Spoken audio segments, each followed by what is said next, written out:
بسم الله الرحمن الرحيم. أصحاب المعالي والسعادة، السيدات والسادة، السلام عليكم ورحمة الله وبركاته، وأسعد الله مساءكم بكل خير. من دواعي سروري أن أكون معكم هنا اليوم بمناسبة انعقاد مؤتمر الطاقة العربي 11 الذي بدأ اليوم وسيستمر إن شاء الله حتى الأربعاء بمشيئة الله. قبل أن نبدأ بأعمال هذه الجلسة الوزارية، أود أن أنتهز الفرصة للتقدم بالشكر للأخوة في المملكة المغربية على حسن الاستقبال وكرم الضيافة، وإلى منظمة الأقطار العربية المصدرة للبترول أوابك والصندوق العربي للإنماء الاقتصادي والاجتماعي وكل من ساهم في تنظيم هذا المؤتمر المميز. اسمحوا لي بداية أن أعرف بالسادة المتحدثين في هذه الجلسة، وأنا متأكد وعلى ثقة بأن خبرات كل واحد منهم ستثري النقاش إن شاء الله.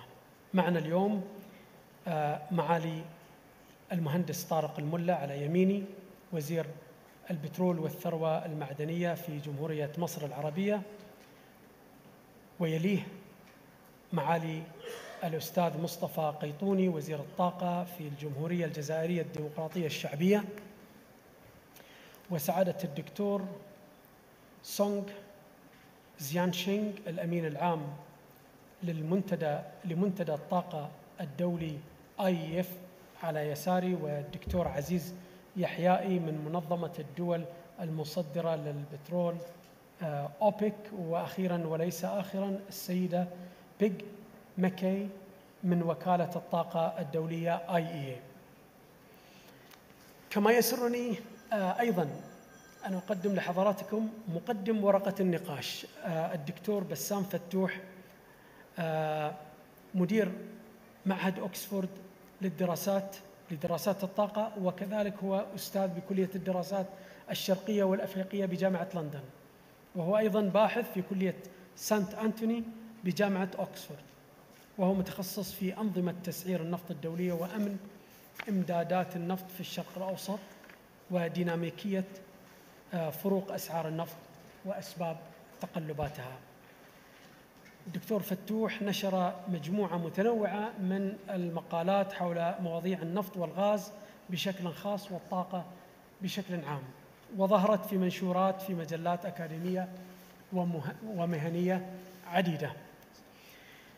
سنناقش في هذه الجلسة موضوع التحولات في أسواق النفط والغاز العالمية وانعكاساتها على صادرات النفط العربية، وهو موضوع ورقة العمل التي سيقدمها الدكتور بسام فتوح، والتي تهدف أساساً إلى هدفين رئيسيين: أولهما تقديم تحليل للتحولات الرئيسية في أسواق النفط والغاز الطبيعي، وتقييم الانعكاسات المحتملة على اقتصاديات الدول العربية بشكل عام وعلى قطاع الطاقة العربي بشكل خاص. وثانيهما بيان التطورات المحلية التي أدت إلى إعادة تشكيل قطاع الطاقة في عدد من الدول العربية، ومن ضمن تلك التطورات سياسة إصلاح أسعار الطاقة والرفع التدريجي للدعم وتزايد الاعتماد على الطاقة المتجددة في مزيج الطاقة المستهلكة على المستوى العربي. وقبل أن أفسح المجال للدكتور بسام، أود مشاركتكم ببعض النقاط التي لها علاقة بموضوع الورقة. فمن المؤشرات الهامة والجديرة بالذكر أن الإنتاج العالمي يبلغ حالياً ما يقارب 100 مليون برميل من النفط الخام يومياً، وتبلغ حصة منتجي أوبك منها حوالي 32.5 مليون برميل، بينما تبلغ حصة الدول العربية الأعضاء بالمنظمة حوالي 23 مليون برميل يومياً. وتشير تقديرات منظمة أوبك لأن الطلب المتوقع على النفط في عام 2023 سيصل إلى مستوى 104 مليون برميل يومياً، وسيستمر الارتفاع ليصل إلى مستوى 113 مليون برميل يومياً بحلول 2030.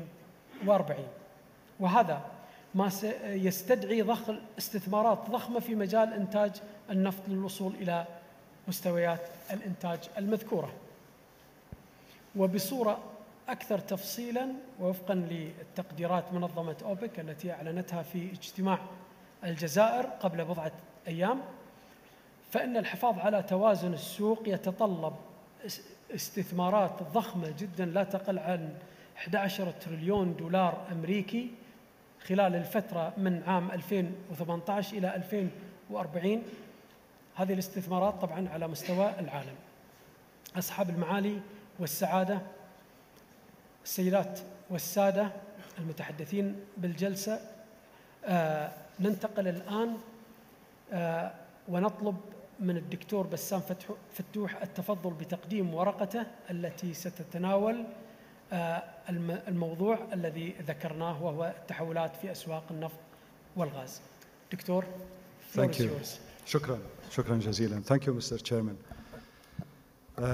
Your Excellencies, ladies and gentlemen, it gives me a great pleasure to be participating in the 11th Arab Energy Conference.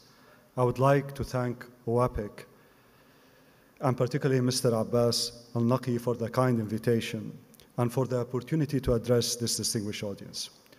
I would also like to thank OAPEC for inviting the Oxford Institute for Energy Studies to prepare the background report for the conference. If it's possible to put the slides, please. The background report covers many areas, from recent developments in the oil markets to the future of natural gas and renewables, to the key issues affecting the Arab energy sector, including energy pricing reforms, efficiency measures, and diversifying the energy mix. It's impossible to cover all these topics in a 20-minute presentation. Instead, I will focus on one broad theme, which I think is extremely timely and important at this critical juncture, and that is economic diversification in the context of the energy transition. Economic diversification has been a key development goal for the Arab oil exporting countries for decades, as evidenced in their various national development plans. Achieving this objective is seen as essential for economic security and sustainability. Some Arab oil exporters have made progress over the last few decades in diversifying their economic base and their sources of income. But despite these efforts, most indicators of economic complexity, diversity, and export quality continue to be lower in oil exporting Arab economies than in many emerging market economies, including commodity exporters in other regions. Although the oil sector remains very profitable and enjoys higher margins than any new industries that governments are aiming to diversify into, from a development perspective, heavy reliance on oil revenues gives rise to multiple challenges. First, it does not generate a stable source of income as oil prices fluctuate widely, as you can see from this graph. In some countries, the oil rents are not big enough to provide sufficient income for growing populations and extensive welfare systems.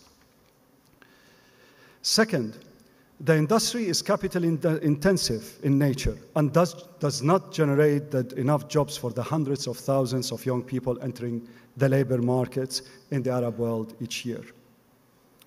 Third, there has been a paradigm shift about the future prospects of global oil demand. Technological improvements, acceleration in efficiency measures, changing social preferences, and government policies to address climate change and air pollution are expected to result in a slowdown in oil demand growth. The concept of peak oil demand is now more widely accepted, with many scholars, company executives, and policymakers predicting a peak so imminent as to be within the next decade. The reality is no one knows when or whether oil demand will peak, and the projections are highly sensitive to the underlying assumptions. However, regardless of when oil demand may peak, the debate places the topic of diversification in the Arab world in a new context. Let me make 3 observations on the shift in market perception. First, The peak demand debate signifies a shift of perception from oil scarcity to oil abundance. A few years ago, many were concerned about peak oil supply and whether there will be enough oil to meet the projected increase in demand. This has now changed, whether we like it or not. Rather than running out of oil, in a carbon-constrained world, there are growing concerns that in countries with high reserves to production ratios, significant amounts of recoverable oil reserve will never be extracted. Second, the concept of scarcity premiums. The effectiveness of rationing oil supplies in an intertemporal framework, and the idea that oil kept underground today will command a higher price in the future need to be critically assessed, especially in the light of the Arab world's massive oil reserves. Third, global oil markets will become increasingly competitive, and margins in the oil industry will eventually decline. And therefore, Arab oil exporters can no longer rely on oil revenues as their engine for growth and economic prosperity for the long term. These shifts in perceptions are already changing the behavior of market players. For instance, oil companies are adjusting their strategies, increasing the share of gas and renewables in their portfolios, and increasingly shifting towards the short-term investment cycle. In oil exporting countries, the urgency of reform and diversification has intensified, with most countries introducing ambitious programs to reform and diversify their economies and their energy mixes. These issues throw up three important questions, which I will try to address in my talk today. The first one, how soon can we expect peak oil demand to occur? Or to be more precise, how fast is the current energy transition? Second, what kind of economic future should Arab oil exporters be planning for? What role the oil sector will play in this transition process? And finally, how does the emergence of renewable energy as a competitive energy source impact economic diversification strategies in these countries? All of these questions are discussed in details in the report, but let me focus on some of these issues. Most of the focus of the debate on peak demand has been on the time horizon by which global oil demand is expected to peak. Consequently, most analyses contain a wide range of projections of the point that global oil demand is likely to peak. Some suggesting that it could be peak around the mid-2020s, another expecting to go beyond 2040. The figure depicts these variations based on projections published by organizations such as the IEA, EIA, and OPEC. As I mentioned before, it's really very difficult to predict when oil demand will peak. But it's possible to make the following three observations. The first one is the range of uncertainty is very high. Peak demand forecasts are highly dependent upon their underlying assumptions. Slight changes in these assumptions can push demand peak backwards or forward by a number of years. Second, there could be multiple peaks. Most of the market tends to think that there is one peak. An important consideration while assessing peak demand scenarios is the rebound effect, i.e. the premise that peak oil demand could cause oil prices to fall, triggering higher demand from consumers, and this effect could lead to multiple peaks. Third, and this is a key point, oil will continue to be an important part of the energy mix for the foreseeable future. The incumbent advantages of oil as an energy source, including its high energy density and existing infrastructure ecosystem geared around it, imply that even if oil demand peaks, it's unlikely to fall off a cliff. None of the peak demand forecasts that you see here in front of you display any sharp discontinuity. And even the IEA Sustainable Development Scenario predicts that oil demand will only be around 15 million barrels per day lower in 2040 than current demand. Regarding the point of no sharp discontinuity in oil demand, it's important to make the following observation. It's based on historical data and evidence, which indicates that past energy transitions have been very slow. Fast transitions rarely happen, and when they do, they are anomalies that are related to small countries or specific contexts with little scope for replicability elsewhere. The scale and complexity of energy transition tend to create path dependency and rely heavily on the availability of an entire infrastructure ecosystem, which represents massive sunk investment. This is very visible, for instance, in the efforts to substitute the internal combustion engine vehicles with electric vehicles. Having said that, the possibility of a fast transition cannot be entirely discounted, as the current energy transition bears characteristics that represent a clear break with the nature of past transition. Historical transitions were more about developing technologies in an age of scarcity based on market and innovations, whereas low-carbon transitions are more about adjusting the selection environment in an age of abundance via policies, regulations, and incentives. Therefore, while past transitions were opportunity-driven, the current transition is largely problem-driven. At the same time, since the current transition is heavily driven by national-level policies, its speed could differ across countries as well as sectors, making it difficult to draw firm conclusions on a global scale. So the key question then becomes, how should Arab oil exporters adapt to the energy transition, which is already underway and whose speed is highly uncertain? This is a very difficult and complex question, but whatever strategies they adopt, they should take into account the consolidation of three global trends. First one, oil demand is unlikely to increase strongly over the next 2 decades. Government oil substitution policies driven by climate change, air pollution concerns, energy security, and improved efficiency suggest that oil demand is unlikely to increase strongly over the next few decades. These policies are prevalent in OECD and non-OECD countries alike. Some countries in OECD, Europe, have, for instance, announced bans on ICE vehicles by 2040 as part of their carbon reduction targets. While in non-OECD Asia, China and India have both announced ambitions to scale up electric vehicles in their vehicle fleets, with China attempting to integrate the EV sector into its overall industrial strategy. Second, large investment will be still needed in the oil sector to fill the supply gap in the future. Even in the event of peak demand and the absence of investment in the oil sector, the decline in supply will be faster than the decline in oil demand. The figure here includes a series which depicts the path of oil production to 2040, assuming no new investment and 3% decline rate, resulting in a large and widening gap between demand and supply. Arab oil producers will most likely be required to fill the gap, but any expansion in productive capacity will require massive investments running into billions of dollars. These investments in productive capacity will need to be funded by sufficiently large revenues, mostly from oil exports.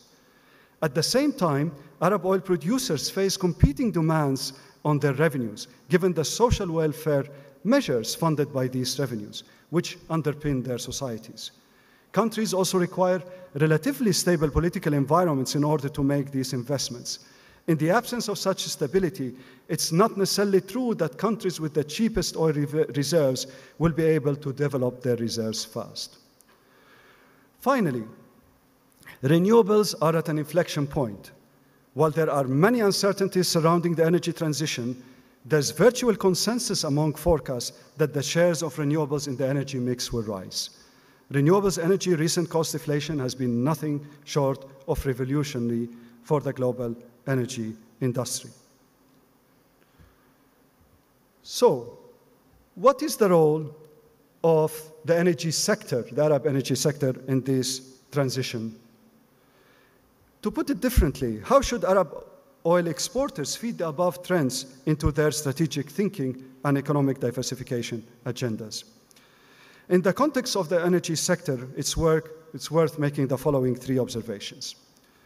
First, the oil sector will continue to dominate the economy, but it needs to play a more active role in the diversification process. As low-cost producers with some of the largest reserve bases, Arab oil producers are expected to fill the supply-demand gap by heavily investing in their oil sector. Therefore, even in a world where oil demand growth is expected to slow down, the oil sector will continue to be dominant in these economies for the foreseeable future. However, as leaders develop new visions to transform their countries, the energy sector will be under increasing pressure to show that it can contribute to the diversification efforts, not only by generating the rents that could be used to create new industries, but also by extending the value chain and creating new industries within the energy sector through fostering backward and forward linkages. This involves, for instance, extending the value chain beyond simply producing crude oil and exporting to international markets.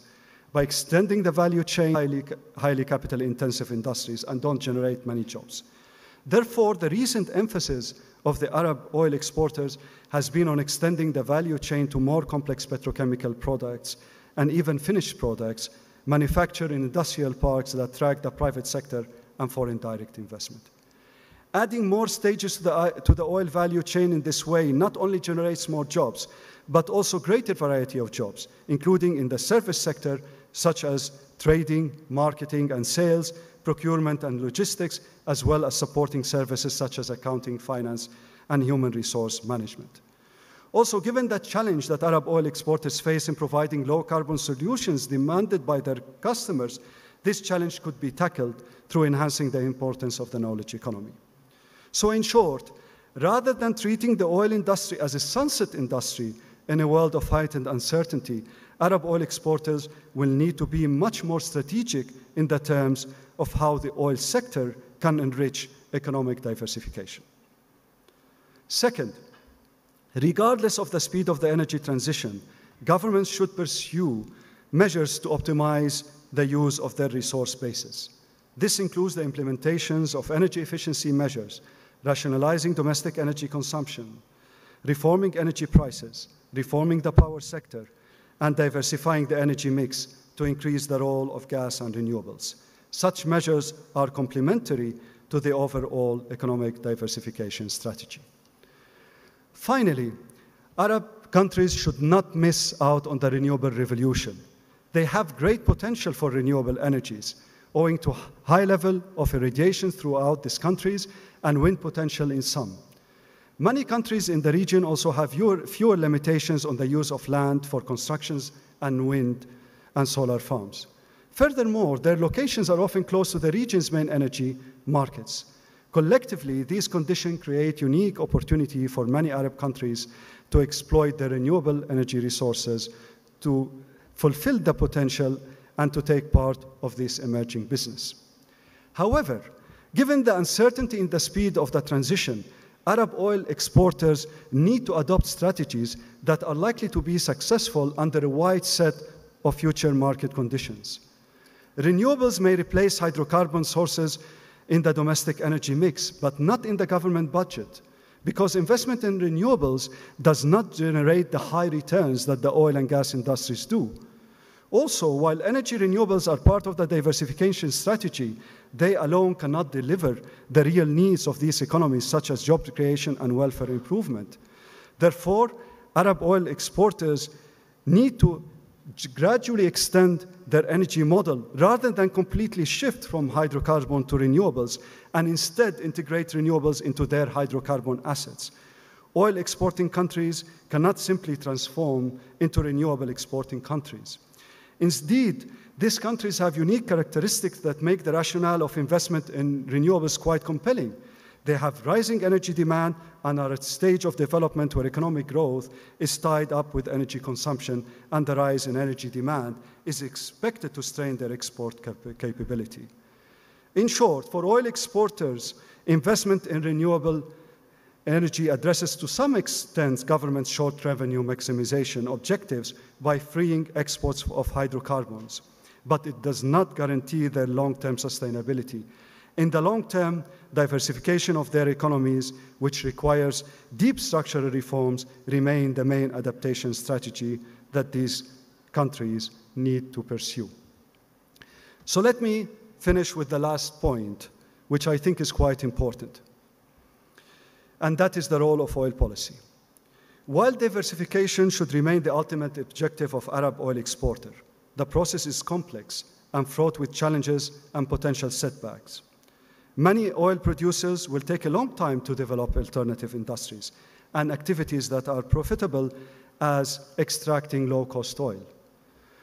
During the transition, the oil sector will continue to be the dominant source of income, and therefore, in addition to diversification, oil exporting countries should aim to maximize this income from their hydrocarbon assets.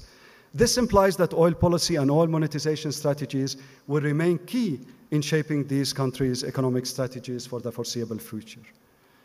Faced with the possibility that significant amounts of recoverable oil may never be extracted, some consultants, some of them are around, all of the Arab worlds, have suggested that Arab oil exporters have no option, and indeed it's even rational that they monetize their reserves as quickly as possible and squeeze out high-cost producer and gain market share, just as with any other competitive market.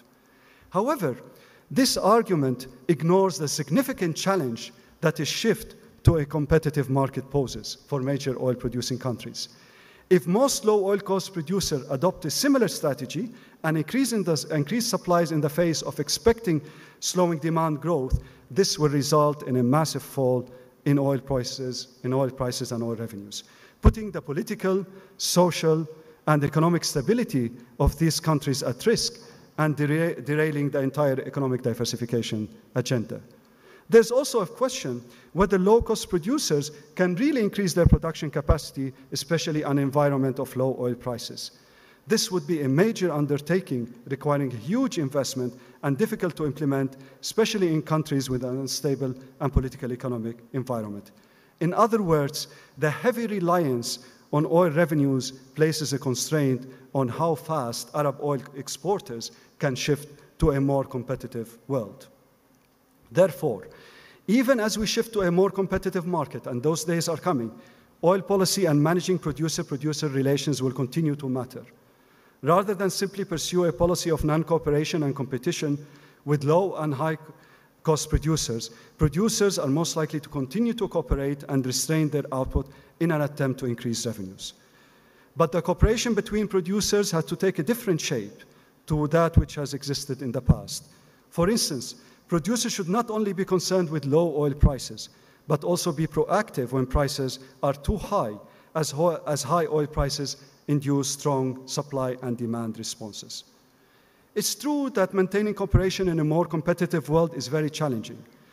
It's also true that this competitive strategy will be less effective over time in a carbon-constrained world. However, this does not imply that cooperation is not possible, nor that it cannot be sustained for a prolonged period. As long as these economies are not diversified, the alternative of non-cooperation is also not tenable. In a world where the prospects of oil demand and the speed of energy are highly uncertain, the immediate benefits of pursuing cooperation are more visible and certain than those of pursuing the alternative strategy of non-cooperation. To conclude, the diversification of Arab oil exporting countries has been a constant and central theme in previous Arab energy conferences. But in the current context of fundamental changes in the global energy scene, the issue has an added dimension. The energy transition will not only shape the political and economic outcomes of the Arab oil exporters, but the transition in the major Arab oil exporters to a more diversified and resilient economies will also shape the global energy transition. In other words, this is a two-way street. If the transition in Arab countries does not go smoothly and countries fail in their diversification efforts, this could result in lower investment in the oil sector, output disruptions, and more volatile oil prices. Also, in the absence of diversification, oil exporters will continue to push for higher oil prices. And what will be the impact? This basically will speed up the global energy transition.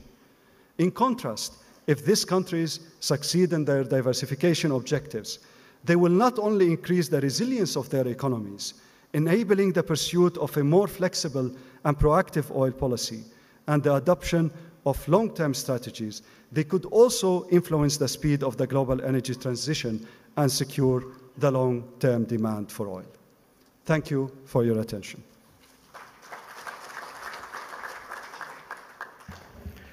شكرا جزيلا دكتور بسام على ورقة المشهد لهذه الجلسة.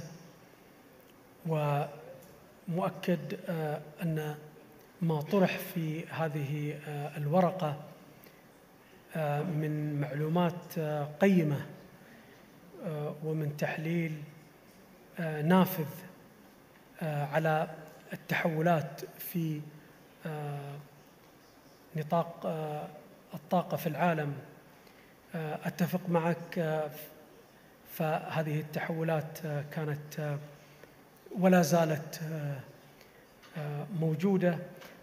فلعقود من الزمن العالم كان متوجساً من الحدود العليا للإمداد بيك سبلاي، والآن يتحدثون عن ويدرسون الحدود العليا للطلب، ولكن الخلاف عن متى سنصل أو سيصل العالم على الحدود العليا للطلب إذا وصل. هل هو خلال 5 أو 6 سنوات أم خلال 20 أو 25 سنة قادمة؟ كذلك من المهم أن نراعي التغير الآن في مشهد الطاقة، وهل هذا التغير كيف سيتأثر يعني البترول والغاز، وهل ما بعد الحد الأعلى للطلب سيكون التقلص في الطلب بطريقة دراماتيكية، أم سيظل النفط موجود؟ وما عرضت له الدكتور أن الطلب سيكون موجوداً على النفط والغاز، وخصوصاً بحكم وجود البنية التحتية لهذه الصناعة. ولكن هناك دعوة واضحة لتنوع أو الاستفادة من هذه عائدات الهيدروكربونية في تنوع الاقتصاد، وعلى أن لا تفوتنا ثورة الطاقة المتجددة نحن في العالم العربي، وخصوصاً أن المقومات موجودة وبقوة. أشكرك الشكر الجزيل دكتور بسام على هذه الورقة، وأطلب من معالي المهندس طارق الملا وزير البترول والثروة المعدنية بجمهورية مصر العربية بإضافة مداخلاته بشأن هذا الموضوع، فليتفضل. شكراً معالي الوزير. الحقيقة احنا بنشكر الدكتور بسام على العرض المتميز لهذه الدراسة، والحقيقة أنا أحب أدخل في بعض النقاط التي لنا فيها تجربة في مصر، وبعض النقاط التي يعني تم استعراضها وتأثيرها في هذه الصناعة العالمية الهامة. الحقيقة احنا في وطننا، مش في كله طبعا لكن في معظم دولنا، احنا بنعاني من حاجة اسمها دعم الطاقة. والحقيقة يعني هذا إرث، واحنا نحاول كلنا في دولنا أن نخرج من هذا بقدر المستطاع، وفي دول سبقتنا من العالم العربي أشقائنا، ودول بتجري سعيا إلى ذلك. والحقيقة هنا أحب أستعرض ماذا تم في مصر في هذا الأمر. طبعا لكافة الحضور أنا أحب أقول أنه الدعم بتعريفه هو طبعا يمثل الفرق بين التكلفة الفعلية لقيمة المحروقات والسعر البيع محليا، والفرق ده بيكون هو ما تتحمله الدولة والموازنة العامة للدولة. وطبعا احنا في هذه الحالة قيمة الدعم بتعتمد في تكلفتها على 3 بنود أساسية: السعر العالمي لبرميل النفط، وسعر صرف العملات الأجنبية مقابل العملة المحلية في الدولة، وحجم الاستهلاك المحلي من المحروقات أو من الطاقة بصفة عامة. وطبعا كما نعلم احنا الآثار السلبية للدعم كثيرة ومتعددة، ولكن للتذكرة أيضا حتى يعني نؤكد على خطورة الاستمرار في دعم الطاقة، انه بالإضافة إلى أعباء اللي بتمثلها على الموازنة العامة للدولة، وبالتالي بيعوق فرص التنمية وتحسين مستوى معيشة المواطنين والخدمات المؤدية التي لهم.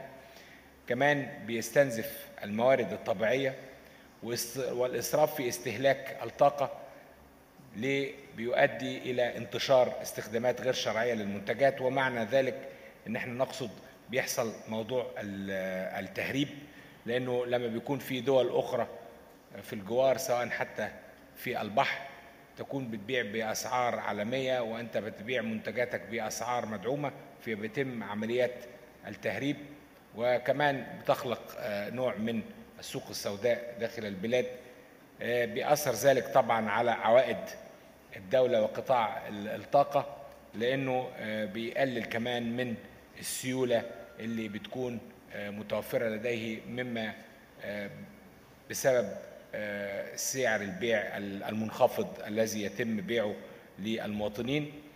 في نفس الوقت طبعا ده بيؤثر على قدرة الدولة على إقامة مشروعات جديدة في مختلف الأنشطة وبالذات الطاقة. والحقيقة ده بيؤثر سلبا، لأنه احنا بنعتبر أن الطاقة طبعا هي عصب الاقتصاد في أي دولة، والحقيقة وجدنا أنه ده بالنسبة لنا كمان في مصر أثر ده بالسلب على استثمارات الشركاء الأجانب معنا في هذا القطاع الحيوي، لأنها منظومة متكاملة. لما الشركات العالمية بتعلم ان احنا يعني يتم انتاج هذا الخام او هذا الغاز ويتم ضخه في السوق المحلي باسعار اقل من التكلفة، يصعب جدا ان هم يستوعبوا فكرة انه يبقى في استدامة بالنسبة لهم للحصول على عوائدهم بصفة منتظمة، وبالتالي يبقى في شك في الاستمرار في ذلك.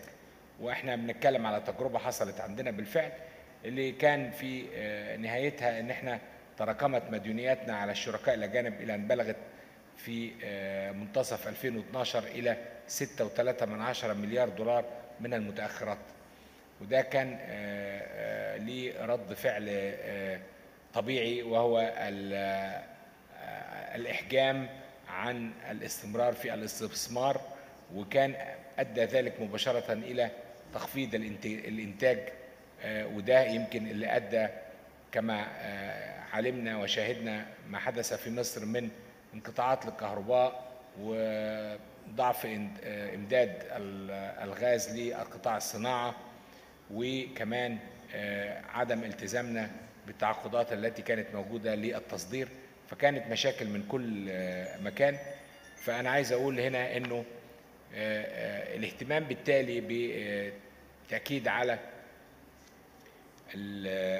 السعر الطبيعي والعادل لبيع المنتجات في السوق المحلي بتكلفتها لكي يعكس على الأقل قيمتها الحقيقية، وبالتالي يعظم من الاستفادة المجتمعية.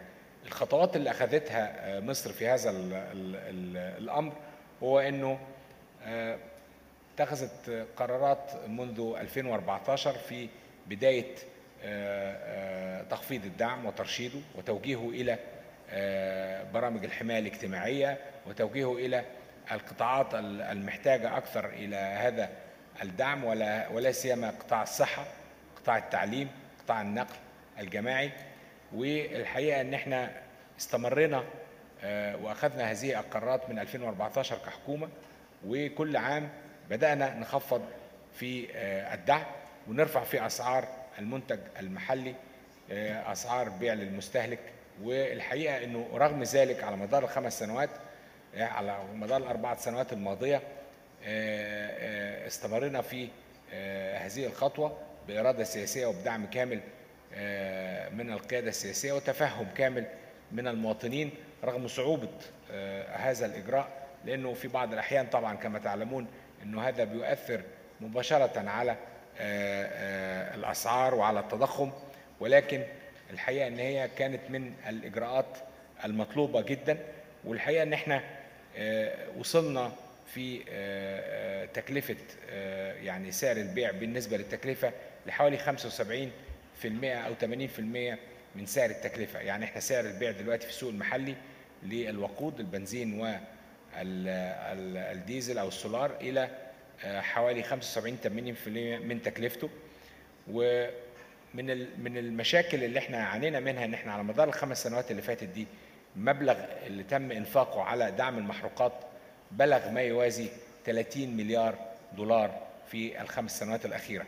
فما بالكم انه هذا المبلغ لو تم انفاقه في مشروعات اللي بتعود على المنفعة المباشرة للمواطنين من تعليم أو صحة أو نقل أو برامج حماية اجتماعية.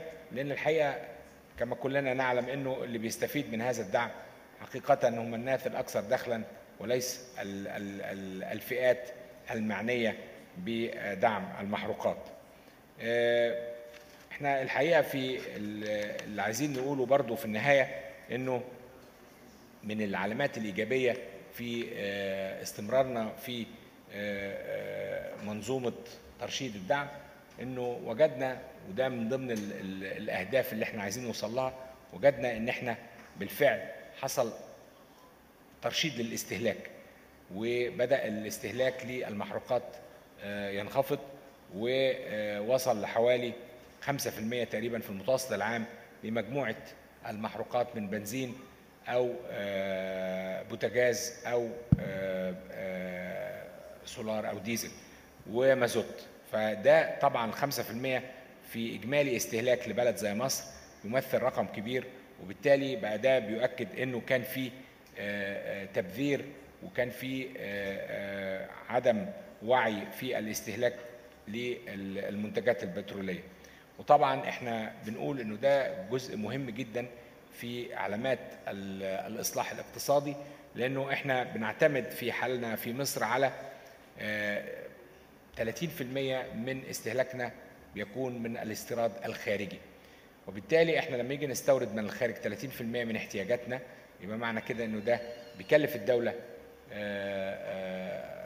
عملة صعبة، وبيكلف الدولة مزيد من الأعباء في تكلفة الفرق بالنسبة للدعم حينما يتم استيراد بالأسعار العالمية وتحملها بالأعباء ثم البيع في السوق المحلي بالأسعار المنخفضة المدعومة الجبرية. احنا الحقيقة ان الهدف بتاعنا في النهاية انه الهدف من ترشيد الدعم هو الإصلاح الخلل وتصحيح مساره، علشان خاطر زي ما بنقول ان احنا نوجهه الى البرامج الحقيقة اللي هتستفيد بيه. فالهدف بتاعه انه إصلاحي وليس هدف ان احنا نرفع الأسعار لإرهاق المواطنين في حد ذاتهم.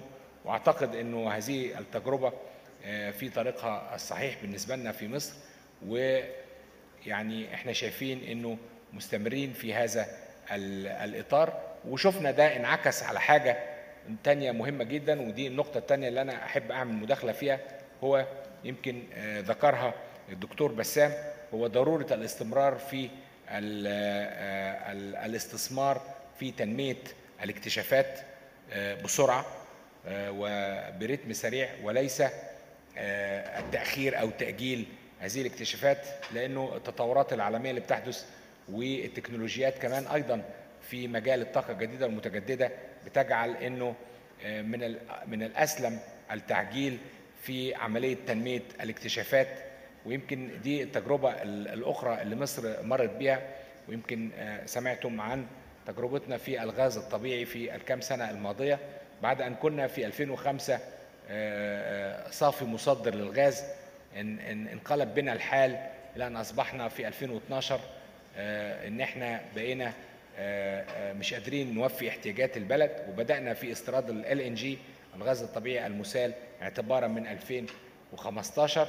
ولكن بالتوازي تبنت الدولة استراتيجية مهمة قوي في ان هي تسرع بعمليات التنمية وتعجل بها لتنمية الحقول والإسراع بسد الفجوة ما بين احتياجات السوق المحلي وما بين الإنتاج المحلي. وده كان من خلال مجموعة من الإجراءات التي تمت، وكان من أهمها هو إعادة مراجعة التعاقدات والنموذج المالي والاقتصادي الذي بيتم اتباعه مع الشريك الأجنبي، بحيث أنه يكون أكثر توازنا، يكون أكثر واقعية، لكي يواكب فعلا التحديات والاستثمارات الكبيرة اللي مطلوبة حينما يتم البحث والاستكشاف والتنمية في المياه العميقة المختلفة التحديات، والتي تبعد عن الشواطئ وعن البر بمئات الكيلومترات. ومن هنا الحقيقة بعد وضع هذا الإطار الاقتصادي والنموذج المالي المتوازن، وجدنا أنه أصبح في إقبال أكثر من الشركات العالمية لأعمال البحث والاستكشاف. وبالفعل يمكن كان من أثر ذلك مجموعة من الاكتشافات الهامة تمت في مصر، كان على رأسها اكتشاف حقل زهر. والجزء الثاني كان إن إحنا بأصرار وعزيمة من القيادة السياسية إن إحنا نستمر في بعد الكشف إن إحنا نعمل التنمية في أقل من 26 شهر من تاريخ الإعلان عن الكشف، وبدأ فعلا إنتاج حقل زهر، بالإضافة طبعا إلى حقول أخرى كان تم تنميتها في هذه الفترة أيضا، زي حقول شمال الإسكندرية ونورس وغيره، مما أدى أن احنا استطعنا في الآونة الأخيرة وفي ظرف 4 سنوات من بلد مش قادر يوفي احتياجاته وبدأ يستورد الغاز الطبيعي المسال، إلى أن احنا وصلنا، وقد أعلنا ذلك خلال منذ عدة أيام، أن احنا وصلنا استكفينا بالاستيراد من الغاز الطبيعي ال LNG، وأصبح النهاردة الإنتاج المحلي بيكفي البلاد. ومن هنا احنا بنتكلم على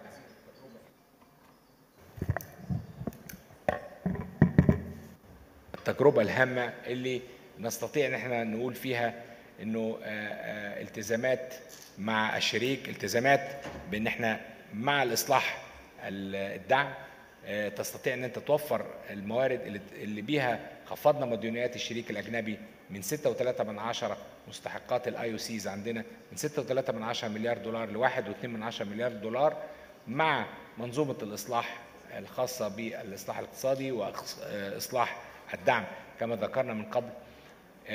نقول ان احنا في الطريق الصحيح، وانه تقدر ان احنا نواجه هذه التحديات مع بالتوازي، وكما ذكر في اول الجلسه وفي الجلسه السابقه مع التركيز على تنميه ايضا الطاقه الجديده والمتجدده علشان تكون جزء اصيل من مزيج الطاقه في مصر ان شاء الله. واتصور انه ده يتواكب ويتماشى مع الورقه التي قدمها الدكتور بسام، وبنشكركم على اتاحه الفرصه لنا. شكرا يا معالي الوزير. شكرا معالي الوزير، شكرا على استعراضكم تجربه ترشيد الدعم في بلدكم، ومن الواضح ان ترشيد الدعم ادى الى ترشيد الاستهلاك وتفادي سلبيات في اقتصاديه. شكرا جزيلا. وننتقل الان الى معالي الاستاذ مصطفى قيطوني وزير الطاقه في الجمهوريه الجزائريه الديمقراطيه الشعبيه باضافه مداخلته، فليتفضل. Je m'excuse, je vais intervenir en français. Je ne devais pas intervenir, mais l'agenda de mon ami m'a obligé à le faire et je le ferai. Tout d'abord, je remercie le professeur Bsam pour son intervention qui est excellente et qui a pu déterminer une vision à moyen et long terme sur ce que vont devenir les pays arabes, enfin les pays producteurs de pétrole. J'ai retenu 3 mots-clés, le mot pic, le mot transition et le mot diversification. Je commencerai par le premier, le pic. Le pic, il a donné 2 dates, il a donné 2020 et 2040. Et ça démontre que l'incertitude est trop grande. Elle est trop grande elle est entourée aussi de plusieurs inconnus. Et on a eu à le constater avec l'OPEP sur la volatilité des prix, et on a vu que des situations et des problèmes géopolitiques intervenaient constamment sur la détermination des prix. Donc, pour le pic, je crois qu'on doit être très prudent et on doit aller vers une meilleure connaissance de ce qui se passe autour de nous. Maintenant, transition, il y a eu 3 chocs pétroliers.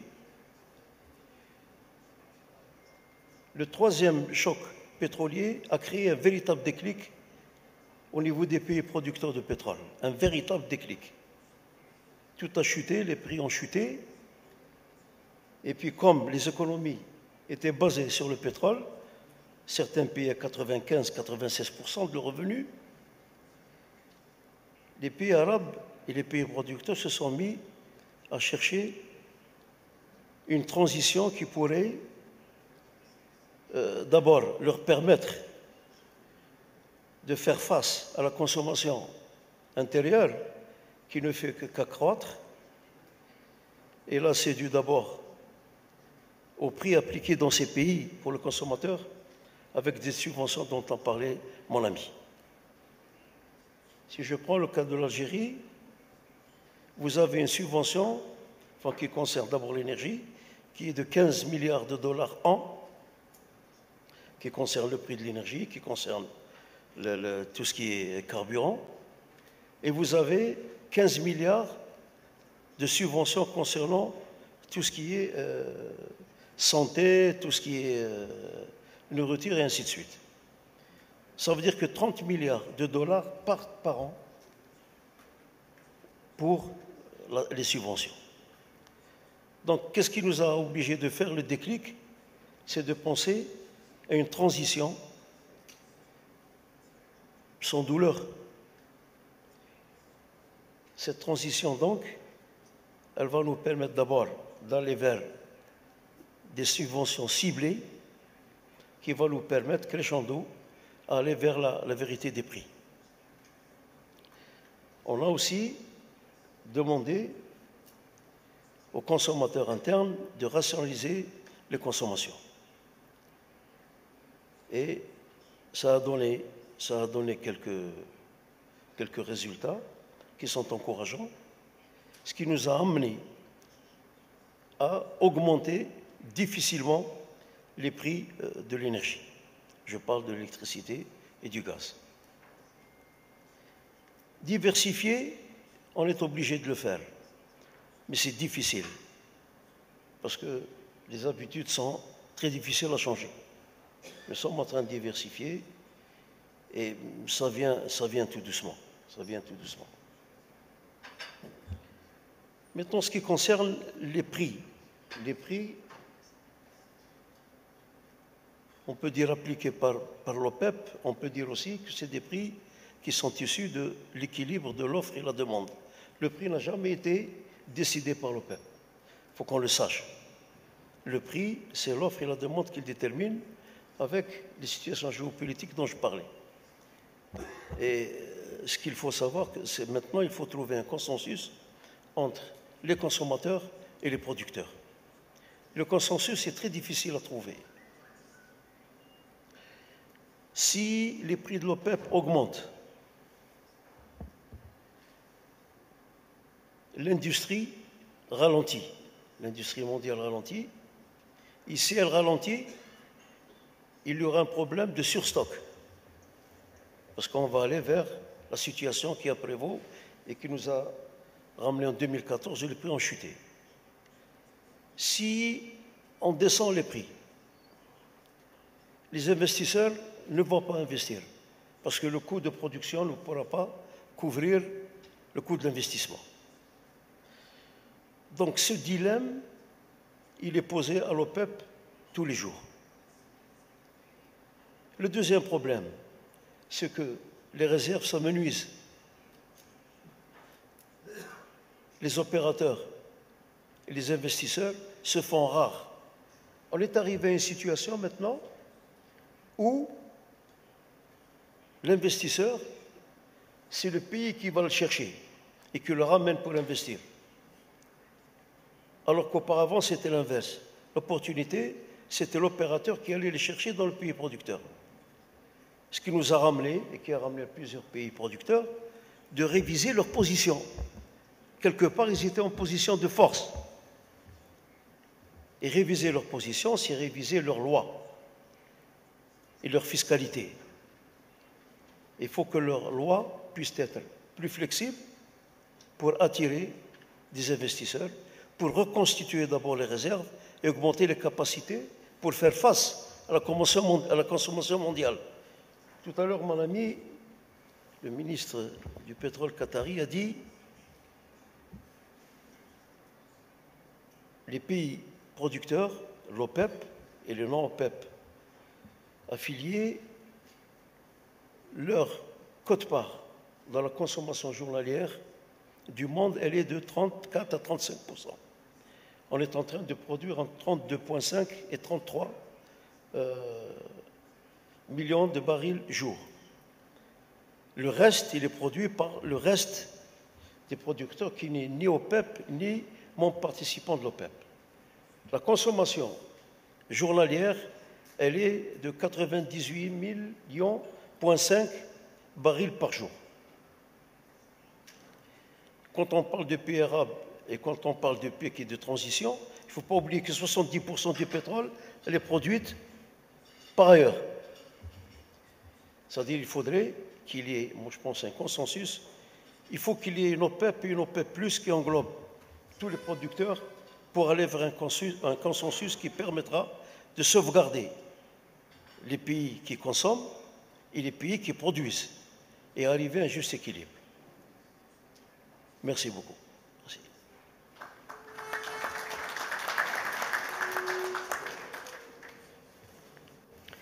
شكرا جزيلا معالي الأستاذ مصطفى قيطوني على مداخلتك، وشكرا على ما ذكرتموه بخصوص تجربتكم بإعادة النظر في الدعم وتوجيه الدعم للاقتصاد واستمرارية الاقتصاد. كذلك أضفتم نقاط مهمة بخصوص ديناميكية العرض والطلب وأهمية التعاون ليس فقط بين المنتج والمستهلك ولكن أيضا من المنتجين الآخرين في دول العالم. ننتقل الآن إلى سعادة الدكتور سون شينغل، الأمين العام لمنتدى الطاقة الدولي.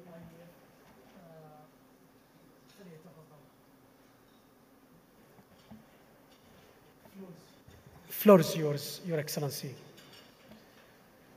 Thank you very much, Minister. And first of all, I'd like to thank the OPEC to invite me to join this very important conference. And one of the reasons is we are brother organizations. And the OPEC, the member countries, and I think more, and almost all are the members of the International Energy Forum. So really congratulations for a successful meeting. For the Dr. Arus, Fadous, excellent the presentation. I summarized the subjects into 4 features. And I feel that so far for the energy issues is a very important issue for all the countries, because for all these countries it needs the economic development and for the energy transition and also for the climate change. So by this one, I think the first important feature, that is the development and the trend of the energy structures for the different sectors. So whatever you like it or not, but the transition of this change is there, and also is a trend.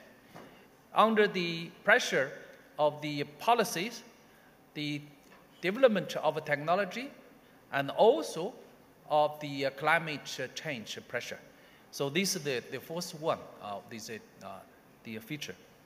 The second one, and under such a energy transition, for the renewables, for the solar PV, for the wind, for the hydro, nuclear, and others, develop very fast. That's true.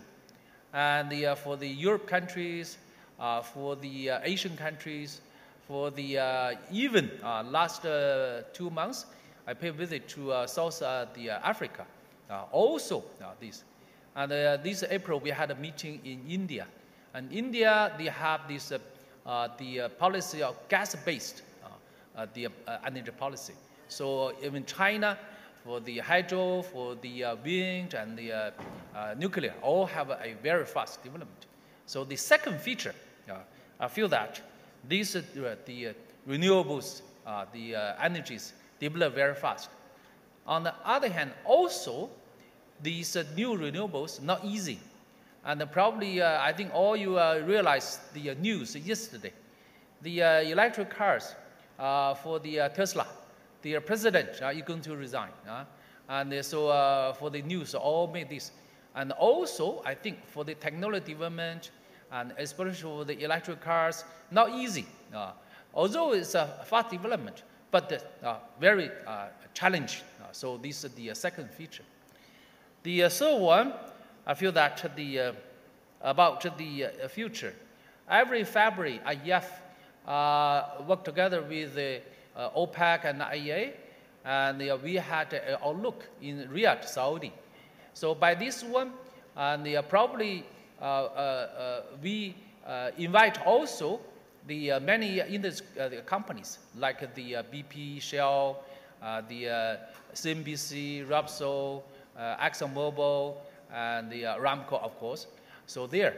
So by this outlook, in the future, by 2040, the oil and gas and the fossil fuel still the majority of this energy structure. So that's the fact. And by the last week, CNBC, they launched its Outlook 2050. By this outlook, they see that even by 2050, the oil and gas, fossil fuels, still the majority. Yeah, it's 1/4 that is oil and gas. 1/4 is coal. Another 1/4 that is the renewables. So if you put the coal, oil and gas together, yeah, it's more than 60% by 2050. So that's another feature. So of course, just now the Dr. Fadou mentioned that about investment. Yeah. Why the investment? Why the reserve low? Not enough. Why the investment not there for oil and gas? One of the issue, I personally feel that is people do not have a clear understanding. Still have some misunderstanding that. Yeah. For the energy future, for energy poverty, energy supply security, for the energy of the sustainable development and access. Yeah. So it still needs the further the investment. So by this one, the issue is people do not have a clear understanding of the outlook. So by this one, I think we need to work together to have a better understanding of the futures. So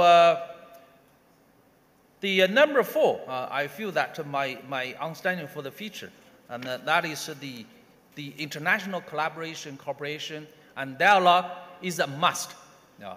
Only by international cooperation, we can give the support for the future acceptable and affordable and sustainable energy. So it's accepted by the economic and also by the environment requirements. So this energy security supply is very important by the international cooperation and dialogue.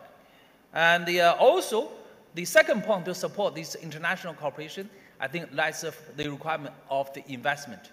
This investment is for the exploration and to find more recovery reserve. And also the investment for technology, for the energy efficiencies and for the others. So another one is important, is the investment for the future education.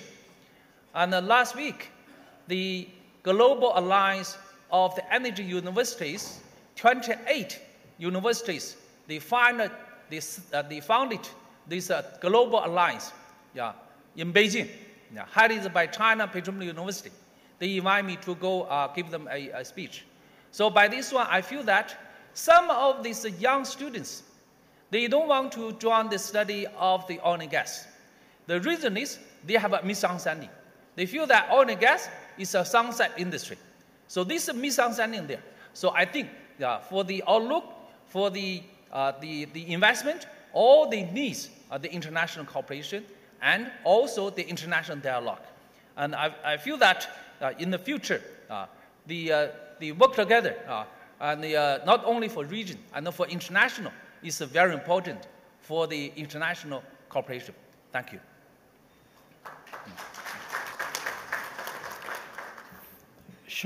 شكرا لسعادة الدكتور سون سيانشينغ على مداخلته التي قدم فيها أهمية بعض العوامل في هذا التحول كالتطور التقني والاعتبارات المناخية، بالإضافة إلى الطاقة المتجددة وأيضا التطور في السيارات الكهربائية.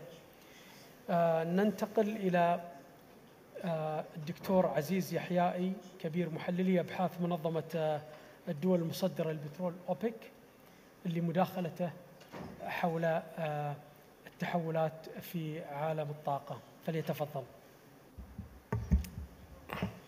شكرا للوزير. Mr. Chairman, Excellencies, distinguished delegate, good afternoon. Due to the scheduling issue, the Secretary General, Mr. Barkindo, was able to be here today. Therefore, he has requested that I participate on his behalf. It's a great pleasure to be back here in this extraordinary city of Marrakech to participate in the 11th Arab Energy Conference. Allow me to thank the organizer for this conference, presented under the high patronage of His Majesty King Mohammed VI, Nasrallah, for the invitation to be here today and take part in this important event. I compliment you not only on the highly impressive program you have put together, but also for your extraordinary hospitality and excellent arrangement. I am also very pleased to see two OPEC member country head of delegation represented here today, including His Excellency Mustafa Gitouni, Minister of the Energy of Algeria, and His Excellency Dr. Mohammed bin Salah Al-Sada, Minister of Energy and Industry of Qatar. Mr. Chairman, Excellency, distinguished delegates, a little less than 2 years ago, the Secretary General was here in Marrakech to deliver OPEC statement to United Nations Climate Change Conference, Oct.2018, of which Morocco held the presidency. The early meeting he attended here resulted in the signing of the Marrakech Accord, a very important agreement that was made after the Kyoto Protocol. So, as you can see, Morocco has played a key role over the years in the climate change negotiation and will surely continue to do so in the future. It also continues to be a leader in the region and in the world so far as the development of renewable, particularly in the area of solar energy. Since being launched in 2016 by His Majesty Mohammed VI, the impressive North Solar Plant Complex has been in the headline of the world-leading media outlet. When completed, it is expected to be the world's largest concentrated solar power farm. The project is aiming to produce enough energy power over 1 million homes by the end of 2018, while reducing carbon emission by estimates of 760,000 tons per year. The massive undertaking is one of the driving forces behind Morocco's overall strategy to increase its share of renewable energy generation to 42% by 2022 and expected to reach more than 50% by 2030. It's evident that Morocco has taken a leadership in this area, not only in Africa, but on the world stage, and OPEC wish you to continue progress in this action. Mr. Chairman, Excellency, distinguished delegate, today the conference is tackling the theme of the transformation in the global oil and gas market and their implication of Arab oil exporters. This is the timely theme. In fact, there is no better word than transformation to describe what has occurred, what happened in the global oil market over the last 2 years. Indeed, just over a week ago, we were in Algeria to commemorate the second anniversary of Alger Accord. The Accord and the subsequent consultation led to landmark declaration of cooperation in 2016, which had indeed transformed this industry and cleared the way for more collaborative, inclusive, and multilateral approach to achieving our common goal. The 25 countries, OPEC and non-OPEC participants in the Declaration of Cooperation came to rescue of this industry from the worst downturn that hit in the mid-2014. Thousands upon thousands of jobs were lost, numerous companies filed for bankruptcy, and projects were frozen or cancelled. This cooperative effort has helped further the return to the balanced market, bringing back the renewed optimism to the industry. Investment has steadily picked up in the global economy, and the trade are on the solid upward curve. Today, at this panel, discussion the transformation of the industry, let us keep in mind that the short, medium, and the long-term outlook are all interconnected and must be seen in the holistic manner. We have just released this year's edition of the World Outlook last week in Alger, and I am pleased to share with you just a few of the main takeaways this afternoon. The flagship publication of OPEC, which has been published in 2007, provides a comprehensive look at both the medium and long-term outlook for the global oil and energy market. Oil is expected to remain the fuel which largest share in the energy mix to the forecast period to 2040. And we don't see currently any peak on oil demand in the long term. Dr. Bassem Fattouh mentioned the peak demand. I think this is the problem of the horizon, but we believe that so far until 2040 there is no evidence that the peak oil demand will be seen in the long term. With rising demand expected to reach a total of 111.7 million barrels per day in 2040, the world will need all forms of energy, including renewable.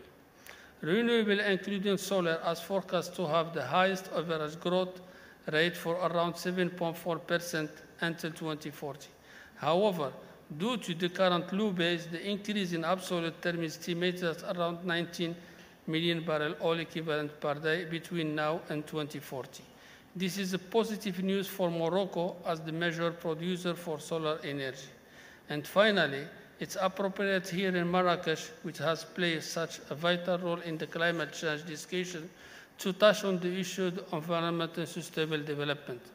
As OPEC, we fully recognize the threat posed by climate change to our environment, and thus we remain fully engaged in supportive of the Paris Agreement. As an industry and indeed as a global community, we'll have to meet the dual challenges for meeting growing energy demand while constantly improving the environment footprint to all energy. With that, I am very much looking forward to interesting discussion here in this panel, and wish all you a very successful conference. Thank you very much.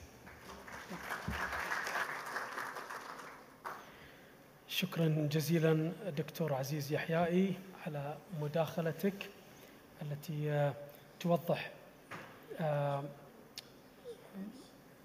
الأوبك ونظرتها للتحولات في مجال الطاقة. ننتقل الآن السيدة والسادة إلى السيدة بيج مكي من وكالة الطاقة الدولية لإضافة مداخلتها.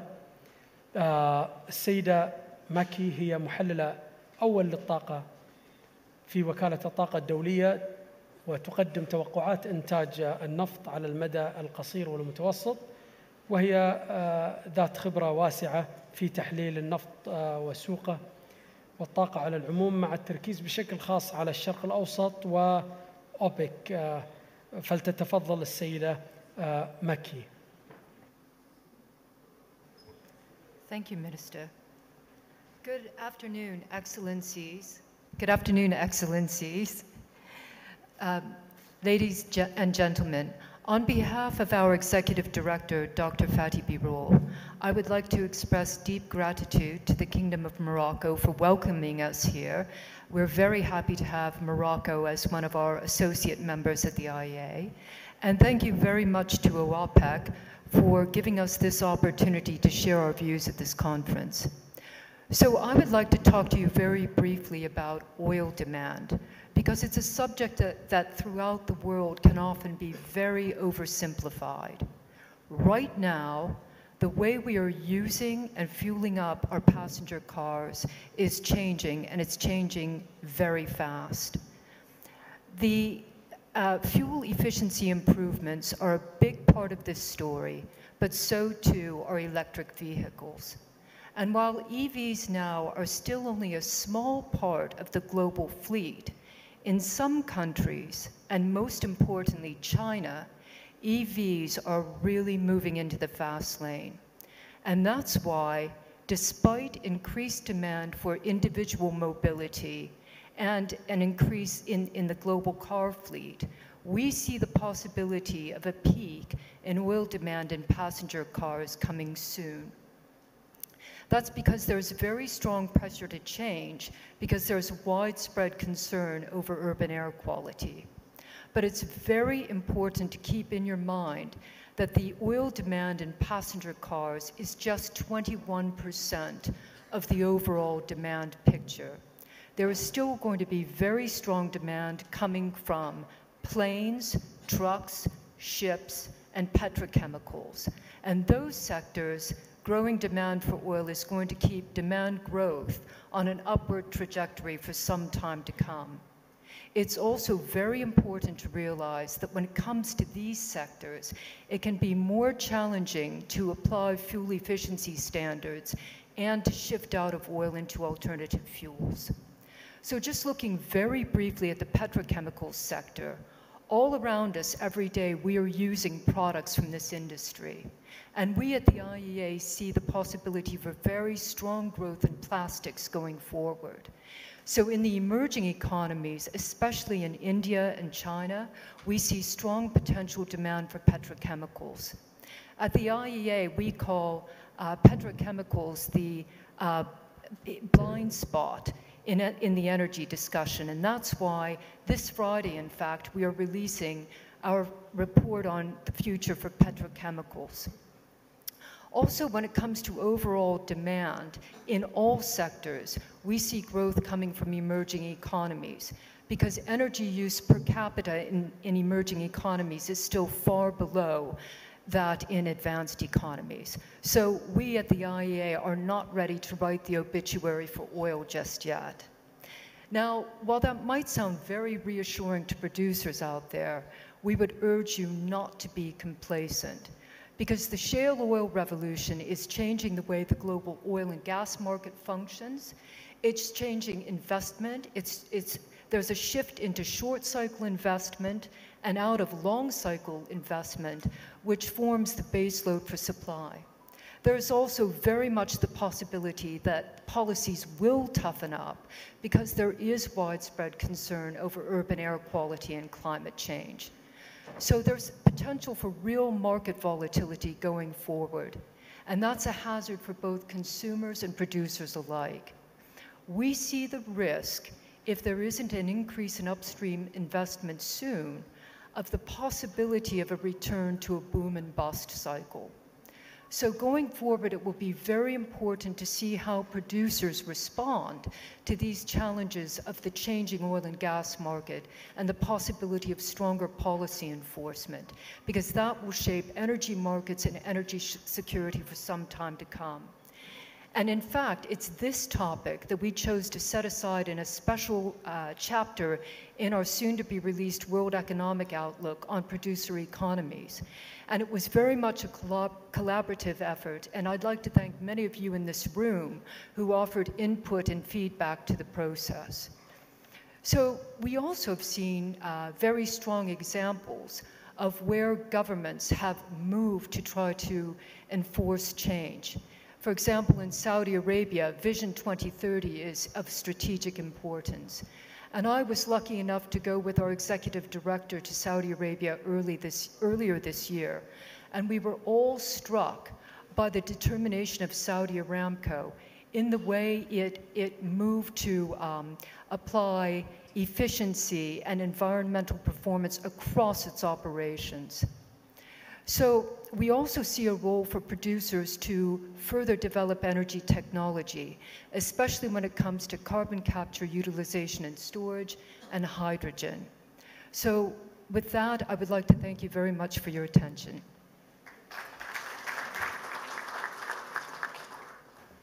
شكرا جزيلا للسيدة مكي لهذه المداخلة. وترى السيدة أن التحولات هذه جارية على قدم وساق، وترى أيضا أن البيك ديماند سيكون تأثيره مختلف. فبينما على السيارات مثلا الطلب على الوقود السيارات سينخفض، بينما ترى الطلب على وقود الطائرات والشاحنات والبتروكيماويات سيزداد. دور الحكومات أيضا وسياسة الحكومات مهم جدا في هذه مرحلة هذه التحولات. الحضور الكريم، السيدات والسادة، أشكركم أشكر نيابة عنكم المتحدثين في هذه الجلسة، وأشكركم على حسن الاستماع. وأود أن أنهي هذه الجلسة بالتأكيد على أن التحولات الرئيسية التي تشهدها أسواق الطاقة العالمية ستكون لها دون أدنى شك انعكاسات على اقتصادات دولنا العربية، سواء المنتجة أو المستهلكة للنفط والغاز بشكل عام، وعلى قطاع الطاقة لديها بشكل خاص.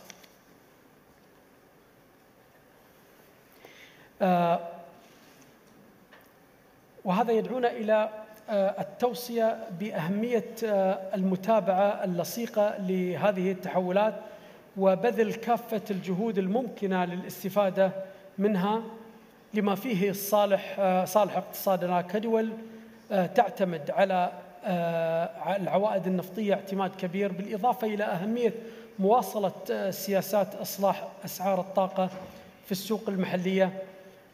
كما نؤكد على أن الاستمرار في عملية التوسع في استغلال الموارد الوفيرة من الطاقة المتجددة أمر في غاية الأهمية لتحقيق تنوع مصادر الطاقة وخلق رافد قوي للمصادر البترولية ليساهم في تعزيز مصادر الدخل عبر تحرير المزيد من النفط والغاز من أجل التصدير.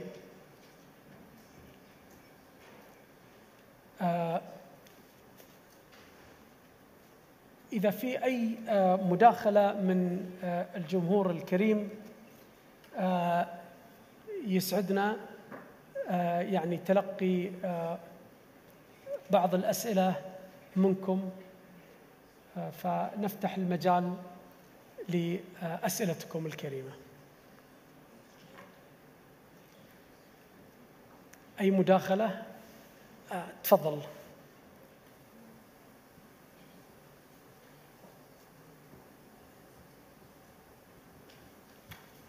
Thank you very much. It's a very, very interesting debate. I come from Japan. I'm a CEO of JCCP. By the way, it is quite important to know how the Arab people are thinking about the future of the oil.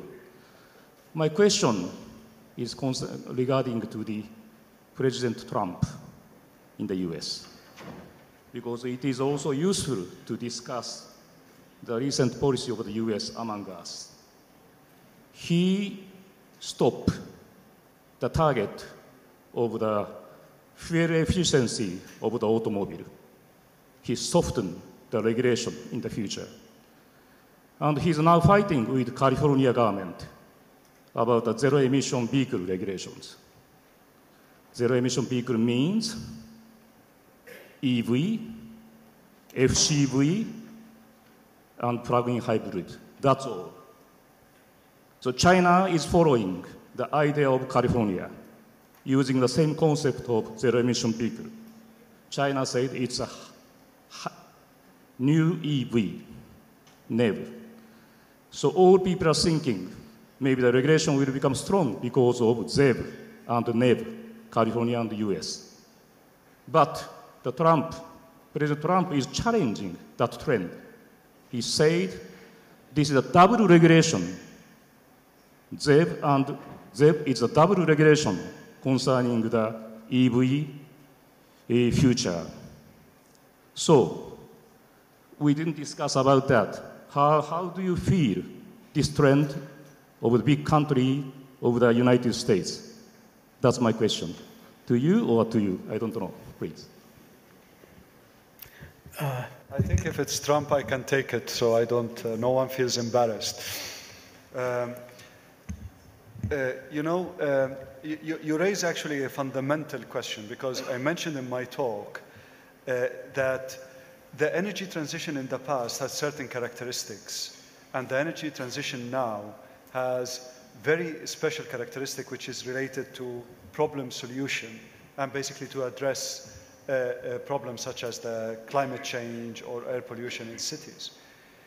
And that type of transition basically means that the quality of the decision making and means that the policy makers, the decision they are take becomes actually more and more important. So this energy transition, I would say, depends very, very much on the policies that the countries are going to take. So that is why, someone like President Trump or others, if they are going to basically start moving away from these types of policies, then what this means is that the energy transition is likely to be delayed. Because at the end of the day, at this moment, this energy transition is being driven by two drivers, policy and technology. Technology will not stop, technology will continue, but the policy is also quite important. And if one of the leaders of the world is changing in policy, this basically signifies that the transition is likely to be quite slower. But even that, this does not mean that the Arab oil exporters should relax and they should not basically try to diversify their economies. The challenges remain because the speed of the energy transition is very, very uncertain. Thank you. شكرا دكتور. أي إضافة؟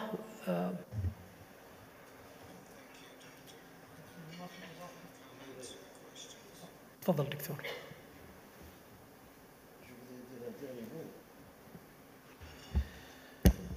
Moi, je crois qu'il faudrait arriver à une OPEP mondiale. Intégrer tous les producteurs. Ça serait peut-être un rêve, mais ça peut être aussi une réalité.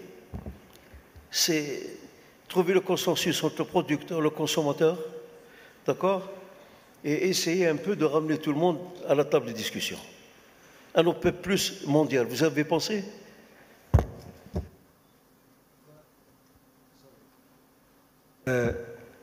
That's actually is a very, quite an important question. The problem is that at the global level, there's going to be distribution of rents. So people need to move money from one place to another.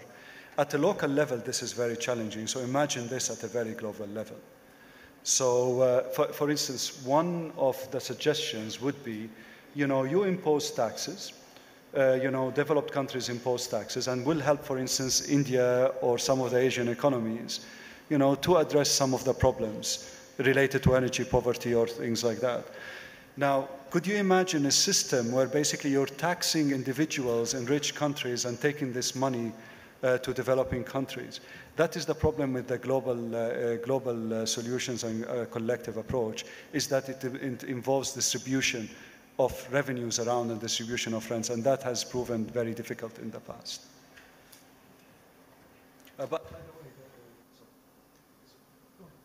Go ahead. The best thing that I always say, if many people consider OPEC spare capacity as a form of insurance, who should pay for that insurance? Consuming countries should contribute to part of being paid part of that insurance. But imagine in a world where basically you are moving money away from the rich countries to the producing countries, basically for them to keep spare capacity and to pay them for that. Can you imagine this, being, marketed in a place like Europe or in the US? That's impossible. مداخلة من الدكتور سون. Yeah, I just like to put into a little comment about this discussion, and I think also this subject is very interesting. Just now during my comments, I mentioned that this issue really needs international cooperation. One country, you cannot solve this issue. Needs a regional, also no way. So IEF is an international governmental organization. So we like to work together with our brother organizations, with the OPEC, IEA, and others, between producers and consumers. And last week, I was invited by the OGCI, the joint meeting in New York. OGCI, Your Excellency, you know that, is 10 big oil companies headed by BP, Shell, the CNBC, Aramco. Also this time they joined another 3 companies. It's ExxonMobil, ConocoPhillips, and also Occidental. There are 3 companies joined this. And so I think they are also producers, international and NOCs. And I think this dialogue is very important. And also, I just mentioned that I was invited by the Global Alliance of Universities. They are all the principals, 28 universities involved into this. So for this, also, IEF, we involved into another oil link. That is the investors, for the bank, for the foundation, fund, they involve this. So they have the money, but they don't know where to invest. They like to have a nice project. So IEF, I joined them 2 years. I give them speech, outlook, and others. And also another one, that is the Shanghai Security Exchange. Only about half a year, their volume supersedes Singapore volume already. So the president is going to join the IEF outlook next February. Yeah, they asked me to invite them. So I invite them.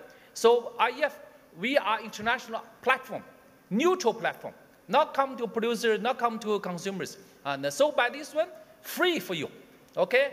We have a government, we have industries, we have the universities, we have the investors. Also, we have traders. The Shanghai Exchange, they are traders. They trade your crude. Yeah, they work for you. Of course, they make money, right? So by I think, to answer the question of Excellency this, I think international cooperation is very important from the industries and also for the automobiles, vehicles, for your electric cars, and a lot of discussion, because you are the users of the producers. You are the downstream. You use the fuels, gasoline, and others. Of course, now some of the renewable cars, yeah, electric cars. But electric cars also have 2 systems. A lot of technical issues, because time-wise, I don't involve you too much. But I emphasize, let's work together. International collaboration, international dialogue. Thank you.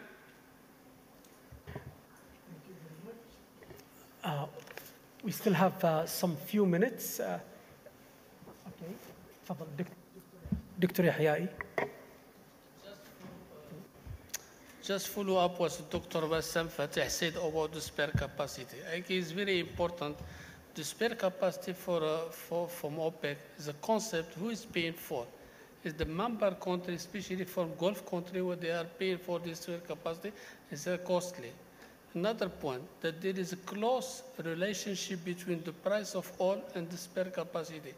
Imagine if there is no spare capacity, we'll see the prices reach more than 100, 150, and this will impact the economic growth for all member countries, especially the emerging country, and where we are going ahead. And I think we should be proud of this, some Gulf country where they have this spare capacity, and they are paying for themselves for this capacity, and I assure you, it's really costly. Sayyida Big Maki, please. Thank you. Just back to Bassam's point about technology and policy driving this transition. I very much agree, but I also believe that we can't underestimate consumer behavior right now, and especially among young people. And we need to think about how they think about using energy, and it's in a much cleaner way, I think, than even my generation thinks about it. نيابة عنكم جميعا الشكر الجزيل للمتحدثين، وأشكركم جميعا على الحضور ومشاركتكم في هذه الجلسة، والسلام عليكم ورحمة الله وبركاته.